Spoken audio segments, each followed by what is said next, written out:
Welcome to Crosstalk, Following Jesus Together. I'm your host, Dave Sherrill, and I have my co-host here, Pastor Kevin.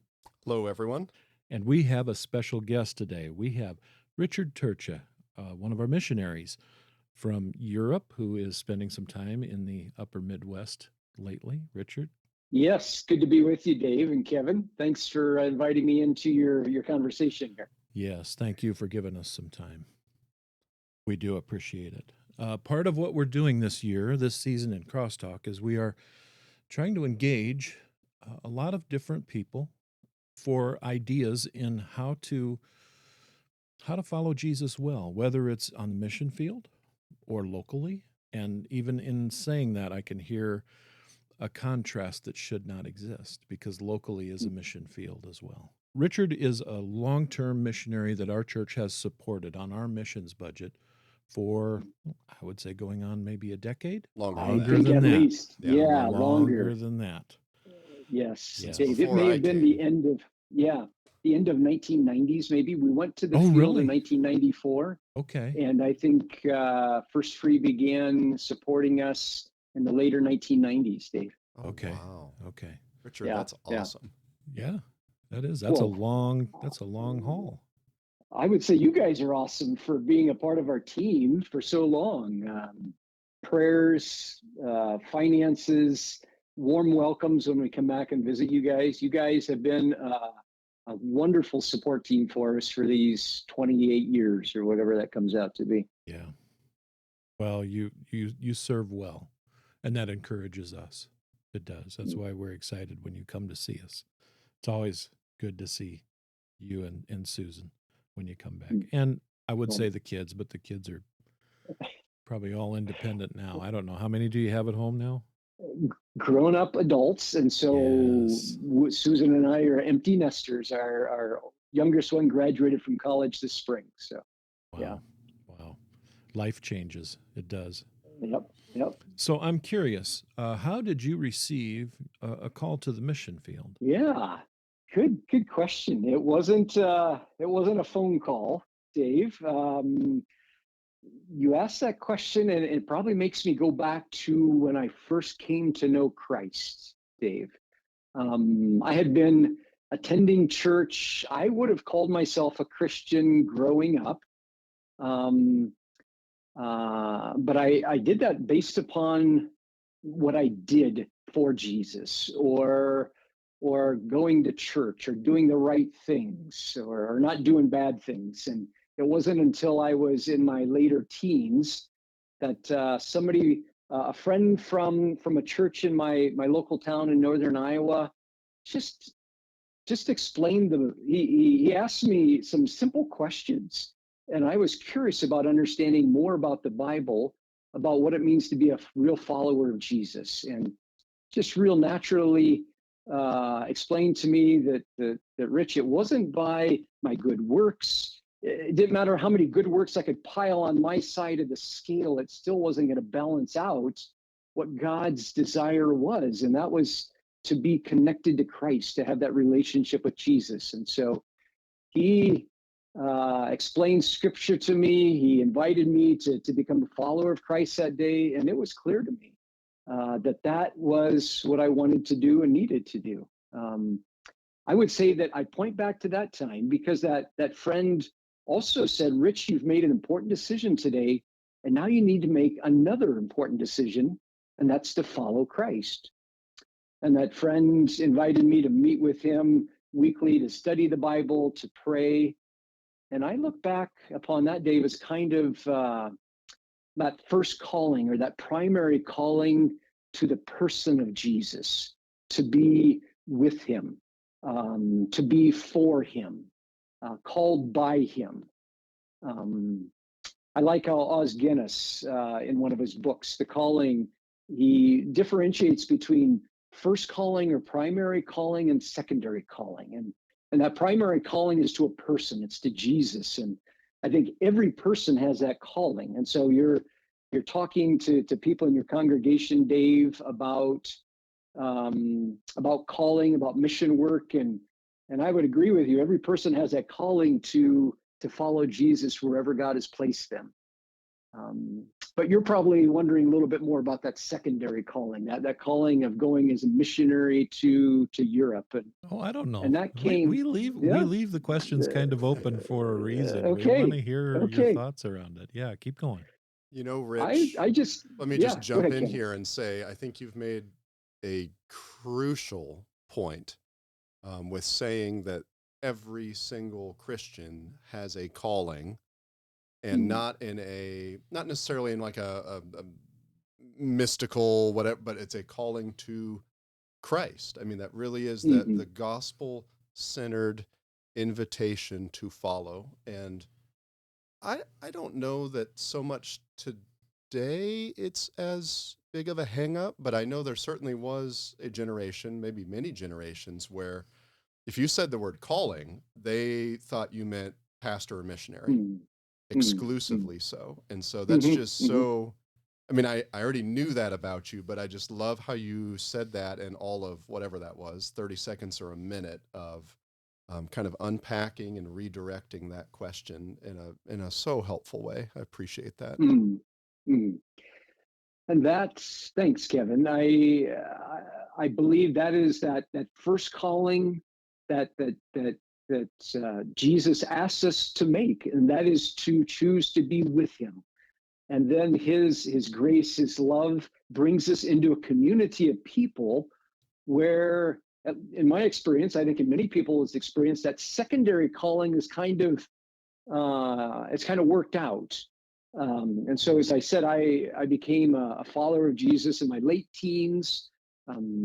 I was attending a church where there was a community of people who were reading scripture. We were serving together. They were encouraging me, but also challenging me to be involved in ministry. And um, I graduated from high school and I went to as an exchange student to Mexico, and Hmm. I think it was there that God first started just opening my mind and heart to the possibility of living overseas, or what it's like to be a missionary or a full time worker in a different culture.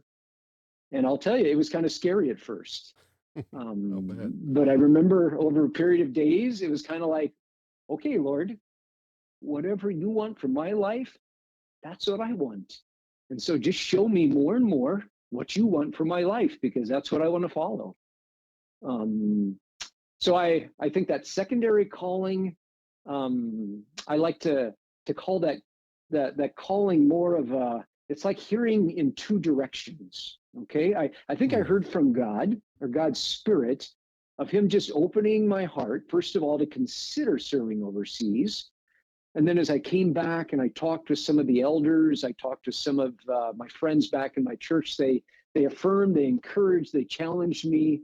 They said, "Hey, Rich, if you want to do that, you might want to consider attending a Bible school."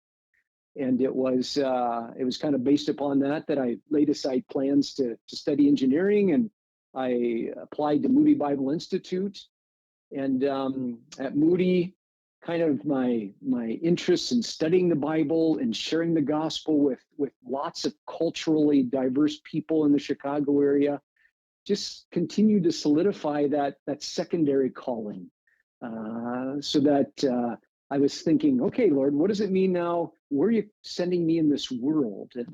And then getting feedback and help from my professors, from my local church, my home church, as well as friends and mission organizations. So that's kind of how that secondary, or that calling played out for me, Dave. It really is the way you described it. It's a process.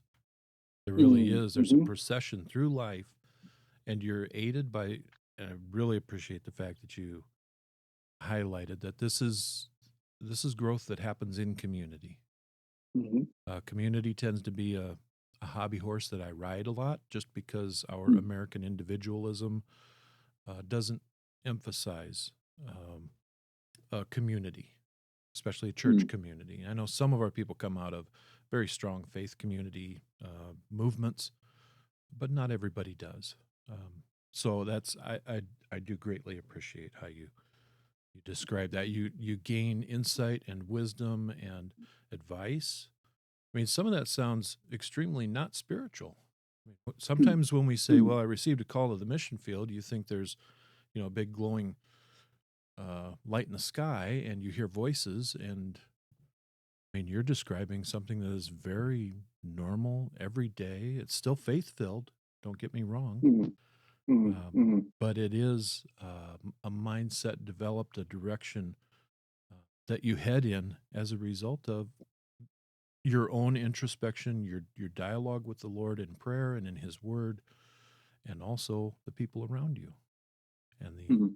the advice that they offer. I think you're hitting that on the head, Dave, that it's, again, I think it's a very biblical. I look in the book of Acts, Acts 13, where there was the Holy Spirit who called out, and it was clear to Barnabas and to Paul or Saul at that point that he was calling them. And you had the local church who sent them, who affirmed, who put their hands on them. I see that throughout the rest of the New Testament, that Paul wasn't just serving all by himself. He was in teams. He was discerning God's will in community.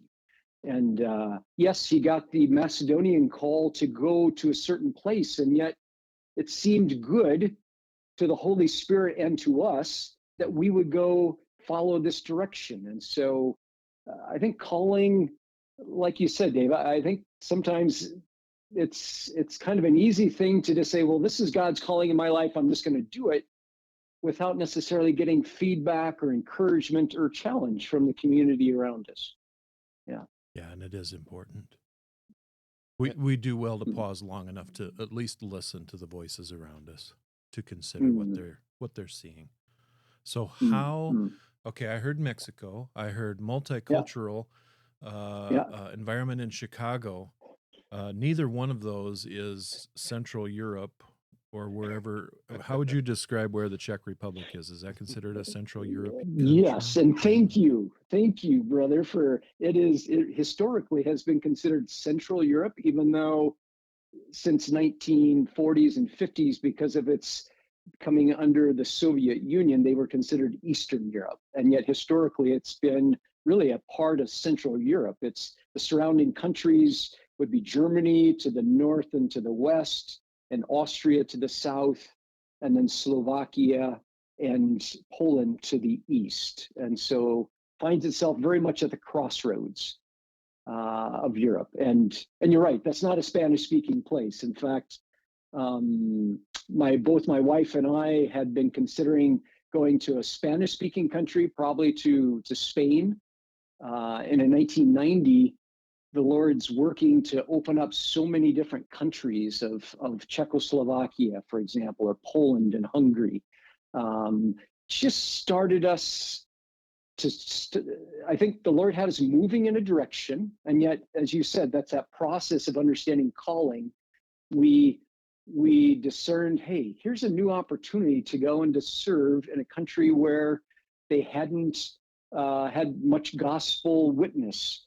And the Lord gave me an opportunity to meet some pastors from Hungary and Czechoslovakia and Poland. And just through some conversations and me asking them, hey, my wife and I are considering going as missionaries somewhere. What kind of missionaries would be helpful for you? And that was a very foundational conversation, because that pastor just said, Richard, we thank you for your willingness to go wherever and do whatever. And really what our country needs is somebody to come alongside us to help train pastors, to help start churches, to be light and salt in communities where we have no churches. And the Lord started working in my heart. I went back home and told Susan about that conversation. And at first she was a little bit apprehensive, because we both knew Spanish so well, and now it meant learning a new language. And quite unlearnedly, I said, well, if we can learn one language, we can certainly learn another. And Czech is not Spanish, Steve. I'll tell you that. It was several years of learning both language and culture before we started feeling more at home there. Yeah. I believe it. How did you begin your your transitional training for language. Did you start learning the language when you were there? Did you try to prepare yourself before? I don't know how that would work. Yeah.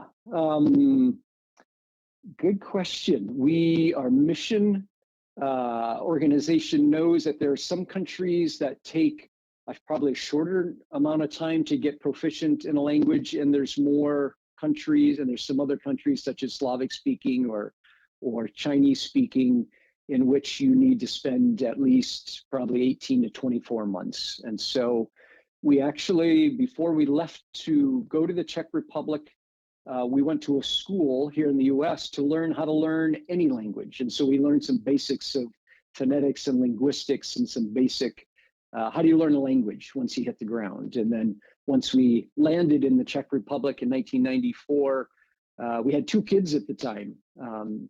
And so Susan and I began attending a language school there. We started putting into practice some of our language learning skills. Our kids were going to kindergarten. And so our kids actually learned Czech a whole lot faster than we did.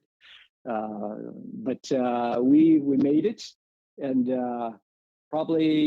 but I tell you, learning another language is a very humbling experience. I mean, there were times, Dave, where Susan and I said, "Oh Lord, we could be so much more effective and useful back in the States.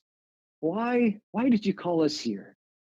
And I think those were times that we remembered the Lord just showing his faithfulness and just saying, "Rich, I have you here for a reason, and it isn't to just be effective or to be making lots of progress.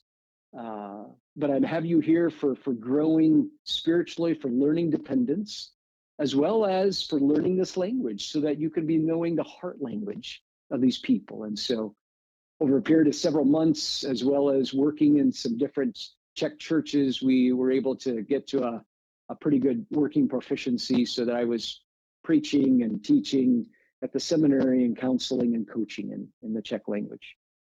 But not without a long process. Yeah. Rich, you pointed out something I just want to comment on, and then I've got a question as well. And the comment would be, just here a couple minutes ago, you said that part of how you sort of zeroed in, landed, whatever metaphor you want to use, in the Czech Republic was that you had met some pastors from Czechoslovakia and Hungary, and that you asked them what they need.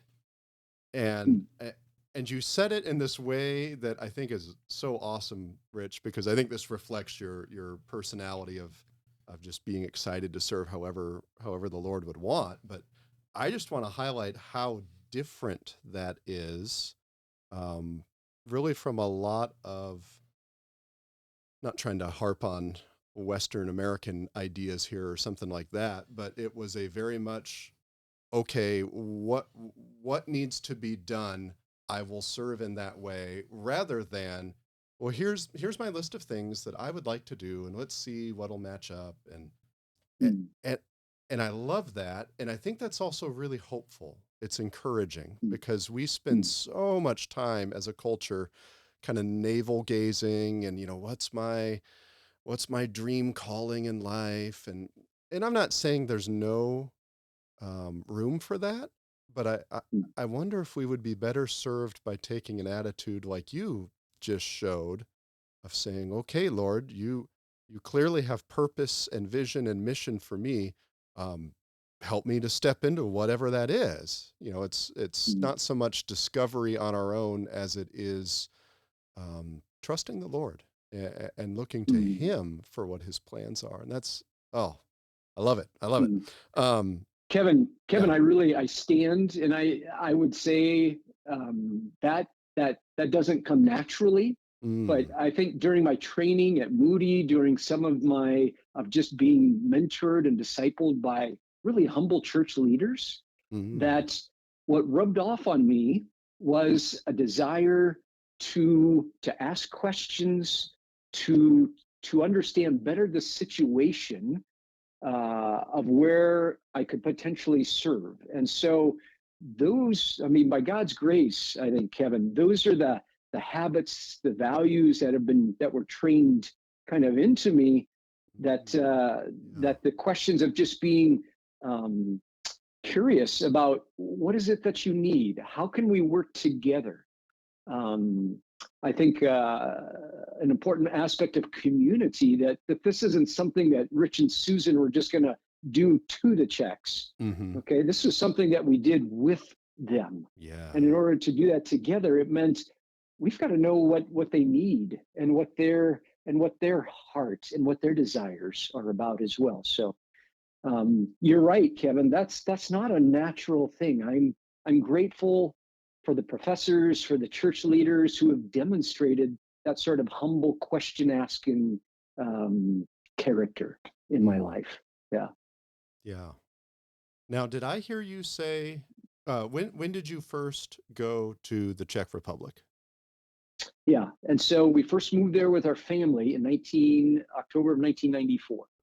Because, and this is going to show you, I should have paid far more attention in Western Civ class. But what was it, 89, 90? Didn't they? I mean, is that the whole Velvet Revolution and you're landing just a few years after kind of thing? That's good. Yep. Good question. The fall of communism came the latter part of 1989.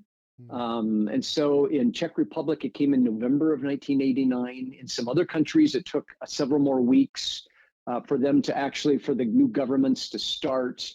But for the most part, all of those Soviet bloc countries, such as Poland and Hungary and East Germany at that point, and Czechoslovakia, all of those countries became free Hmm. and they had their own leadership. And all that happened just in a period of a few months. And so, yeah, we arrived just about 4 years following the fall of communism, at least the changeover of government. Hmm. Um, but a lot of the mindset, a lot of the cultural suspicions and difficulties of trust in government or trust between families, those sort of things were still going on, I would say, Kevin. Sure. And what does it look like then? You land on the ground, you've come with this heart to serve and to come alongside um, some in some ways probably Czech churches and believers who are they're navigating kind of a brave new world Mm-hmm. themselves. And just what would be some of the, I'm sure, I mean, we would have a very fruitful, awesome several hours just if you unpacked kind of, everything for us. What are some of the big things um, Mm-hmm. that you did, that you partnered with, that you um, by God's grace had a hand in um, teaching and training in the Czech Republic? What'd that look like at the start? Mm-hmm. I guess might be the simple way to say it. Yeah. Great question. We had the gift of being able to go with a team of missionaries, and so Susan and I and our two kids arrived in Prague, but there were already quite a few missionaries from the Evangelical Free Church, Reach Global, had been serving there already for a few months, and so when we joined a team of missionaries who already had friends and contacts. And so they introduced us to some of the pastors in these churches. They helped us to find an apartment to live in. Some of these Czech friends helped us to find language helpers. They knew they knew that we would be needing friends, that we would be needing just basic help of how do you find a grocery store and families to invite us over for Christmas time. I mean, Christmas was just a month and a half away, and this was our first Christmas, and so we had several Czech families who invited us. I think because the pastor was encouraging them, look, there's missionaries here who need community, and so reach out to them. And so I think it was kind of through those relationships that helped us to build those friendships. I think, Kevin, too, it was based upon those relationships and building of trust that I was invited to begin teaching at the Evangelical Seminary in Prague. Mm. And so after a few years, doing language training and working in some churches. I think the Czechs were able to trust me to the point that they would wanted to hear my teaching, and they wanted me to help train their students in community about how to be leaders in their churches. Those relationships are Mm, really the answer you just gave. I mean, it's relational all the way through, both for yeah. how you and your family were cared for the massive value of having a team that you're working alongside. What a blessing to not Mm, be kind of the the first or sole or lone ranger missionary, but then also the relationship of trust of how you're able to pour um, into and start blessing the Czech uh, church and believers and mm, leaders as well. What mm, I've realized now, a lot of years have passed. Um, Give me a snapshot of what does ministry look like for you now? And I'll get to the Trinity doctoral part here in a minute. But I'm curious, when you're over in Europe, um, kind of fast forward us. What's it look like today? What's your role yeah. now? hmm hmm I think just again a learning process of having. So our first two church plants that we were involved with, Kevin, we were on site. We were living among the people. We were, eating meals. I was a part of the leadership team. As time went on, in later years, I was working more as a coach, as an encourager, as a resourcer to pastors in different contexts in the Czech Republic. That role then moved into, I was invited to work with some of our Reach Global staff in their church plants, and so Mm. coaching our missionaries who are doing church planting, or meeting with some of uh, their their their local partners in Portugal, or in Athens, or in Bosnia. I mean, by God's grace, again, the Lord opened up those relationships, the trust, to just be able to come in and just ask questions, to Mm. learn, to encourage. I mean, what these workers need so much is just ongoing encouragement that their labor is not in vain, that they are already beloved. They don't have to prove anything. They don't have to show anything. By God's grace, they are the beloved, which then gives them encouragement and power to love people around them. I think that's the importance, the value of community, is Yeah. being able to know, to trust that I am the beloved, but also hearing from other people reminding me that I serve in the power of being a beloved one who gives of myself. And so that's a large part of my ministry now, Mm. Kevin, is coaching, encouraging, resourcing, asking a lot of questions, helping people to find solutions that they are the best ones to solve, Hmm. because they are most knowledgeable of that situation. Yeah. Sure. And I, I think I have an inkling that now if I asked, okay, I know you're at Trinity, working on a doctorate, hmm and just from knowing a little bit of your research and things, I have a feeling that flows directly into, and then, Lord willing, also out of what you're studying. Mm. Fill us in on that. I know you have a doctoral topic, and what is it, and how is that playing into this this calling that the Lord Yeah. currently has on your life? Yeah. And again, the longer I'm studying this, Kevin, the more I see it's such a gift Mm. from God to call me, I think, into doing this doctoral research. And that's what it is. It's the hard work of asking questions and learning, so that on a certain topic, so that I can write well and write for the people for the leaders and churches around the world who are going to be needing that information. So Mm. it's a gift from God, but it's also a gift from the church. I mean, We have people who are praying for us, who are supporting us so that we can be doing this research. And so um, it really is flowing out of my years of ministry, Kevin, of of wanting to develop a learning atmosphere, a learning culture where people are safe and sense that they are able to learn.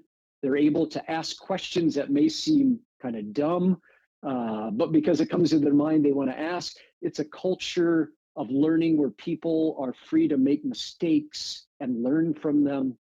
It's a culture where people are able to challenge the status quo, and so that's kind of what my dissertation, my topic is about, is how are leaders of global organizations, global Christian organizations, how are they fostering that sort of a culture so that their staff and their workers are growing and flourishing, so that their mission organization is growing and flourishing. Mm, yeah.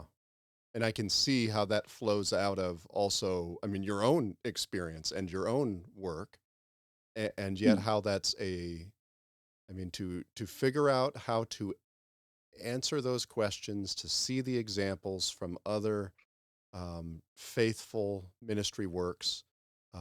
What a blessing that would be for the mm, church, both mm. here, abroad, around the world, to be able to see a little more of that picture of how we, if I'm hearing you right, in essence, how we pour into each other, encourage each other in Christ, develop one another, disciple one another. Mm, How mm, we mm. do that affects not just the individual, but the organization and ultimately the mission of God, or at least our part Yeah, in it. yeah, and Kevin, just the foundation. Jesus was a master at creating community, healthy, Mm, flourishing community, because as John 1:14 tells us, he came full of grace and truth. mm, And many times, Kevin, we like to separate grace and truth on opposite ends of a spectrum and say, well, sometimes he acted in grace and sometimes he acted in truth. But really, as you see him, Jesus wasn't, he wasn't bifurcated to try to decide which one. He always lived out grace and truth.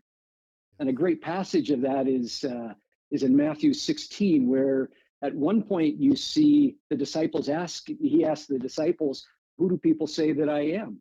mm, And Peter pipes up and he says, "You are the Christ." And Jesus says, "You got the right answer." mhm, Affirms him, encourages him. You got it right.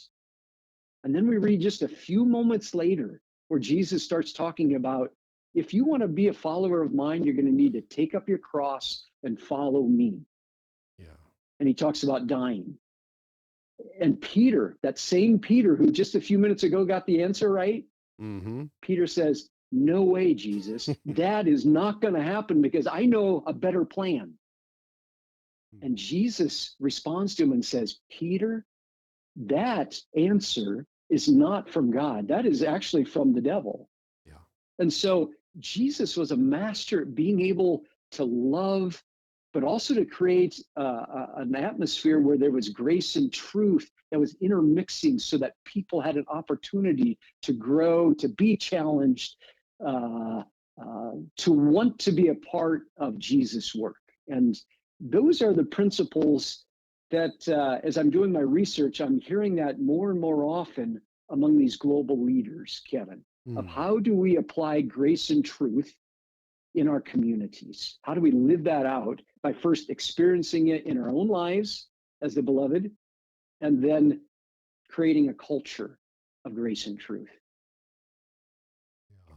Boy, don't get me going here, I was Kevin. gonna We could go for a say, long time on this. um, here, maybe bridge that thought over to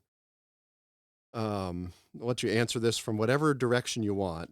It can either be, hey, you've just flown into the Czech Republic in 1994, or even more recently. But how how do you take, um, maybe better asked, because I realize your research is trying to figure this out. So, in your own Mm, mm, experience, how have you embodied both that grace and truth melded together. How do you do that with reaching, either kind of missionally where you are in Prague, let's say, or other mm, church plants you've had? What does it mm, look like to reach a city or a community with grace and truth? Where do you start? mhm, mhm, mhm. Yeah, it starts, Kevin, with me, my team, living within and reminding one another of that grace and truth. Mm, If I am not experiencing that, if I'm not embracing the grace and truth that my Father has for me, if that isn't causing me to be both humbled and even at times hmm, sad mhm, that I'm not living in faith of grace and truth, and at times just joyful and just overjoyed that He loves me so much that I can't believe it. If that isn't being worked out in my team, my community, whether that be with my missionaries, in working through conflict, in mhm, being able to both affirm and to challenge, if it's not working out within my team of Czechs, uh, where I'm experiencing it and they are able to experience that. It's hard for us to be light or salt in a world that may not have ever experienced that grace and truth. And so the first the first taste that these Czechs often have of Jesus is when they meet another Christian. And what flows out of them is going to be the first thing that they realize, oh, this is an amazing this is an amazing person. And then as they get to know them, it's like, well, they're not amazing because of their own nature. It's because of they're pointing to somebody else that they're following. And this Jesus person is working in their lives, and they want to know more about that. I mm, mean, I could tell you lots of stories, Kevin, about um, Czechs having a real aversion to the church or to institutional Christianity, and yet as they get the taste or experience a Christian who may not necessarily have it all together, who admits that he stumbles, falls, he suffers from unforgiveness or shame. But as he sees a real person who's being transformed into the image of Jesus, because of that person experiencing that grace and truth and community, he wants to know more about what this Christianity stuff is all about. mm, So that's where I start. It starts with living that out within community. With it's extended by connecting with neighbors just through hospitality, inviting to meals, showing up at your kids' events, demonstrating love and compassion, demonstrating that these people who Christ died for, who may not even realize that they are beloved, that Jesus came and died for them, that I can demonstrate love to them in ways that they're just uh, they haven't experienced, or sometimes they're a little bit uncomfortable with, or even suspicious of why I'm showing them love or compassion. mm. Yeah. Is that am I hitting that, Yeah. Kevin? Yeah. And one of the things I'm hearing is just that on the one hand, this is maybe not as complicated as we tend to make it at times of, oh, we've got to have, the professionals that are trained in all the evangelism and the apologetics. And that's not to downplay any of that at all. But what I Mm, heard was a very simple, I mean, very much a, hey, what does it mean to go first? I mean, follow Christ yourself and in community, a- and then to invite others into that by really mm, sharing life with them. Hey, let's go grab a mm, meal. mm, Our kids are both on the soccer team. Let's go to the match together. Let's to do this in this life together. And that's mm. something every Christian can do. That's right. And the thing is, Kevin, I do this sometimes when I even go to churches. here in the States, I do just a short seminar on being a culturally sensitive or culturally aware. And so the thing is, in Sioux City, in every town of Iowa, there are cultural differences that some people aren't even aware of. And so I think it's often understanding or asking questions. For example, tell me some more about your family life. Tell me about where you came from. When you were growing up, who were your heroes? Those things are cultural windows into the lives of people that they're just wanting to get to know. And yet they pour out a lot of backstory of these people in which I can be identifying with, or sometimes it's a very different life, and then I can learn from them. But it's building connection with these people, and whether you're in Iowa or whether you're in Berlin or Prague or Vienna, there's cultural differences I think that God can use to help us to build those relationships, to build curiosity, to intuitively learn from people. Yeah. Yeah, that's helpful. You know, Rich, one of the things that we like to do with this podcast is to resource listeners well. And I, I realize what we're talking about is best practiced, in community, relational, in person. But I'm going to do the risk of saying, is there a book or two? And I'm thinking lay level, something maybe 200-ish pages or less, something that you would say is really helpful um, for a Christian to begin asking those kinds of questions, either of their own community or or maybe they're even just confused of, oh, okay, Lord, what do you have me here for? Do you have any resources that way that you'd point people towards as helpful? Mm, mm. That is a great question, That's a huge Kevin, risk and of I a love. And question. I say, I realize right That's okay. now Hey, you're you know looking what? at your shelf Bonhoeffer. and okay, good, you do have Yeah, one. you're right. You're right. Bonhoeffer and what he writes about community, and I'm not coming up with the name. Oh, Life Together. Uh, Life Together, thank Yeah. you, is a wonderful book. Um, I'm trying to think of, and I can give you some resources that have to do with just if you do a search on the internet and just how do I ask good questions? Okay, Yeah. asking questions is the primary way of serving someone, I would say, Kevin. I think when I ask a question, I give them an opportunity to tell me what's important to them.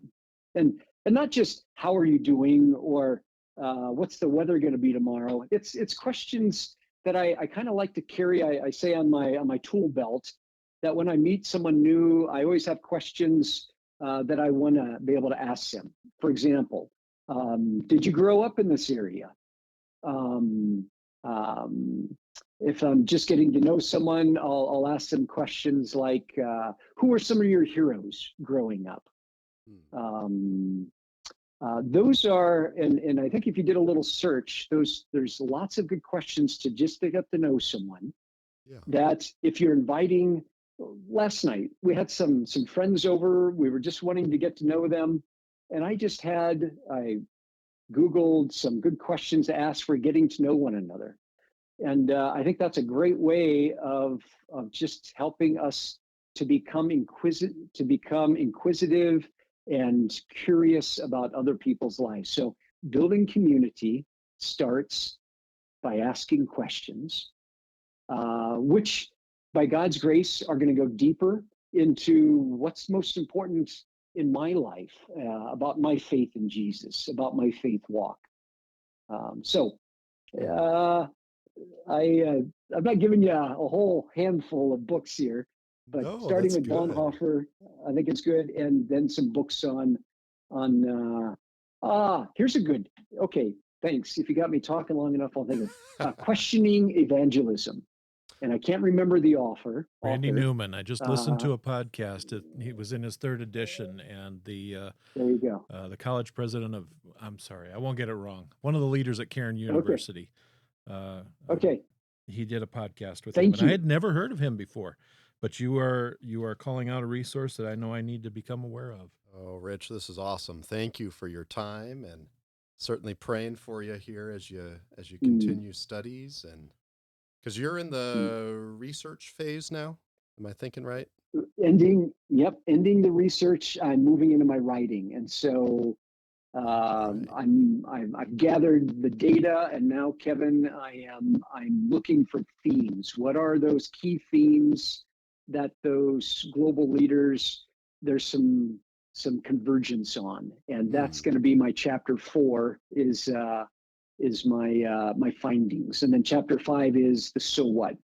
That's now winnowing down all of my findings and joining that with what the literature is already saying, and that's my chapter 5 of my dissertation. So I can see the light at the end of the tunnel. I'm hoping it's not a train, but yeah, no promises. But Lord willing, I'm hoping to have a pretty good draft done by the end of this year, and hopefully be able to defend it beginning of next year. So Ooh, January, February nice. defense, if I could, by God's grace. Yeah. Oh, yeah, I will be praying for that. And Thank you. yeah, who knows? If you need an audience or something, let me know. Maybe I can make something work out. Mm, thank I'll you. gain some All right. pointers for what I need to do.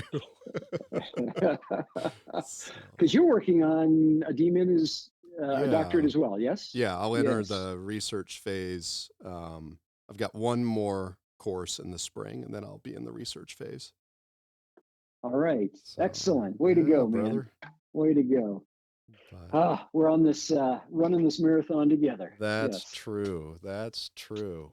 But we appreciate the time. Mm. We really, really do. So grateful to be with you guys. Really grateful to help fan the flame of the Spirit, to be working in the lives of people, and for them to be courageous to allow Him to work in their lives. So Yeah, thanks for absolutely. inviting me. Yes, thank you, Yep. Richard. Thank you for listening to Crosstalk, following Jesus together.